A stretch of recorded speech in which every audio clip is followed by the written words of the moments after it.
पहाटे उठलात? हो. नाही म्हणजे काल रात्री पण तुम्ही उशिरा झोपला होतात ना, म्हणून विचारलं. आपल्या घरावर संकट येऊ नये म्हणून तू सकाळी उठून एवढी छान पूजा करू शकतेस, उपास करू शकतेस, तर मी सकाळी उठूही शकत नाही?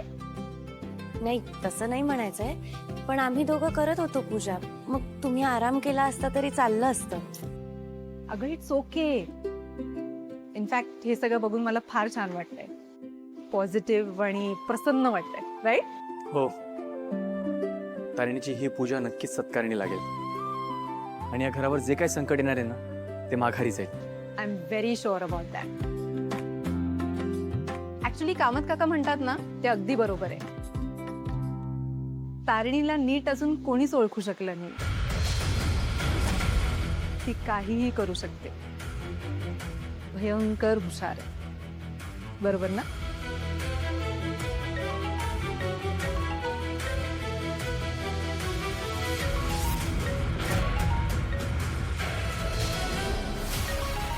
I'll be back.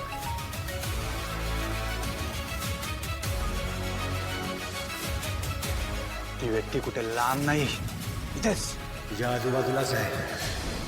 आपल्याला खूप अलर्ट राहावं लागणार आहे. नाही नाही नाही, मी तुमच्यावर अविश्वास दाखवते अशातला भाग नाहीये. युवराजचं हे प्रकरण आपल्याला डोई जड होणार आहे.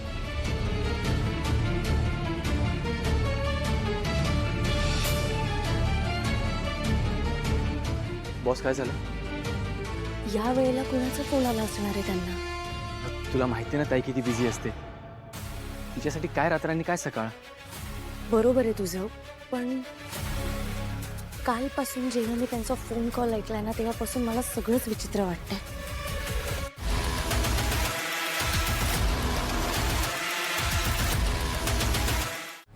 आई, हे सगळं काय आहे? काय म्हणजे काय? मुलगा बघायला येतोय ना तुला, मग छान सजाय धजायला नको?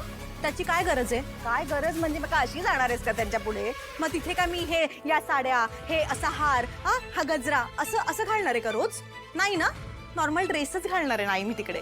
तुझ्या मते नॉर्मल मध्ये काय बसतं सांग बाई. थांबा दाखवते. हे ड्रेस हा बघ, हा छान दिसेल ना? हा हा बघ मस्त. हा हा पण छान दिसेल. पास झालं. हे घालून जाणार आहेस त्यांच्या समोर? काय वाढदिवसाला चालली आहेस कोणाच्या? काय काव्या, लग्न ठरताय तुझं? हे काय कपडे आहेत का? काय म्हणतील? आणि लग्न ठरो न ठरो मला आणि बेलसऱ्यांना नावं ठेवतील हे असले कपडे घालून गेलीस तर. गपचूप साडी नेस ही. चल, ही छान दिसेल तुला, ही नेस. चल.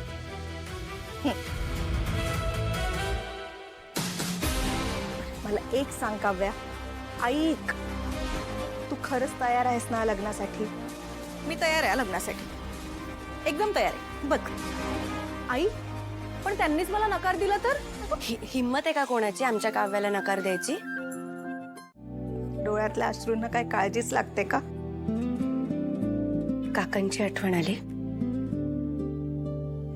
एवढीशी होते ग ते गेले तेव्हा. आज असते तर लेकीच्या लग्नात काय करू आणि काय नको असं झालं असतं. नाही हा, आज डोळ्यात पाणी आणायचं नाही. काव्याचे आई आणि बाबा दोघंही तिच्या डोळ्यासमोर उभे. तू दोघांची माया लावलीस तिला. आणि काळजी करू नकोस, सगळं व्यवस्थित होईल. बर चला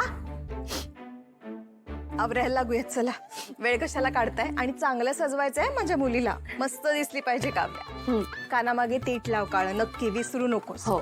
आणि लक्षात ठेव, तिच्या दिसण्यामध्ये जर त्यांनी काही खोट काढली ना तारिणी, तर तुझी गाठ माझ्याशी आहे. नाही, काव्या सुंदर दिसेल.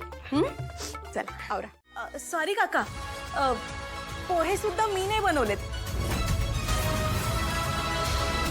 ते तारिणीनेच बनवलेत. म्हणजे कसं आहे ना, मला जेवणातलं काही बनवता येत नाही हो. आत्ताच सांगितलेलं बरं, लग्नानंतर तुम्ही मला स्वयंपाक करायला लावाल आणि उपाशी राहाल.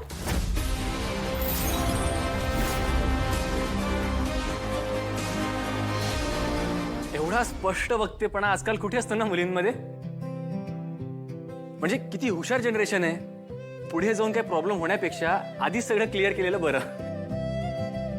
हो हो, मलाही आवडला हा स्वभाव. काव्या, तू काळजी करू नकोस. माझं लग्न झालं ना तेव्हा मला सुद्धा काहीच येत नव्हतं करायला. तूही शिकशील हळूहळू. आणि तसंही मला आवडतं कधी कधी स्वयंपाक करायला. अरे वा, मग प्रश्नच मिटला. काव्या, तुला काही विचारायचं सांगायचं असेल तर तू सांगा बिंदास. नाही नाही म्हणजे तिला असं काहीच वेगळं सांगायचं नाहीये. वैभवराव, तुम्हालाच काही विचारायचं असेल काव्याला तर अगदी विचारा. नाही, मला काही नाही विचारायचं. लाजलाय. आता इथे सगळे लोक आहेत म्हणून संकोच वाटतंय का तुम्हाला? मग असं करा ना, जरा एका बाजूला जाऊन बोला. कशाला? नाही म्हणजे जे काय बोलायचंय सगळ्यांसमोरच बोलू देत ना. वेगळं कशाला असं उगाच. नाही पण मला बोलायचं म्हणजे कसं आयुष्यभराचा प्रश्न आहे ना आई. एकमेकांना जाणून घ्यायला नको म्हणजे एकमेकांची मतं जाणून घ्यायला नको का? बरोबर आहे, माझी सुद्धा काही हरकत नाहीये. नव्या पिढीच्या गोष्टी नव्या पद्धतीनंच व्हायला हव्या. नाहीतर आमच्या वेळेचं काय, डायरेक्ट आम्ही मंडपातच बघितलं होतं यांना. काय सांगताय? नाही, बरोबर आहे. मला पण वाटतं की दोघांना एकत्र वेळ द्यायला हवा आपण. बरोबर. काव्या, तुझ्या रूम मध्ये घेऊन जा. या ना, या या.